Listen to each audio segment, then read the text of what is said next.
Welcome, everyone. Today, we're exploring the OSI model, a blueprint that explains how computers communicate. Think of it like a roadmap with 7 layers, each handling a specific task to ensure messages travel smoothly between devices. From physical connections to software applications, the OSI model guides us through this journey.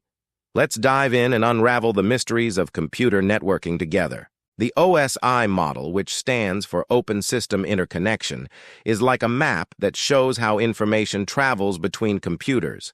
It has 7 layers, and each layer has a specific job to make sure data gets from one computer to another smoothly. Next, I'll break down each layer of the OSI model, covering their specific roles and interactions. By the end, you'll grasp how these layers cooperate to ensure smooth communication between devices. Physical layer. This layer deals with the physical connection between computers. It's like the cables and wires that physically connect devices. Data link. Layer. Here, the data is organized into frames, which are like neatly wrapped packages. This layer makes sure these packages are sent correctly over the physical layer. Network layer. This is where the actual addressing of computers happens. It decides how to get data from one point to another, like a map for the message to follow.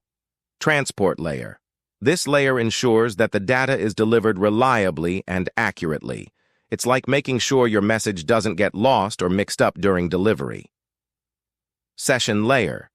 Imagine this as setting up and managing the conversation between the computers. It controls the communication sessions between applications. Presentation layer. This layer deals with how data is presented and formatted. It's like translating information into a language that both computers can understand. Application layer. Finally, this is where the actual applications or programs live. It's like the rooms where people do their work. This layer interacts directly with the software applications that you use every day. If you enjoyed this video, hit the like button and subscribe for more content like this.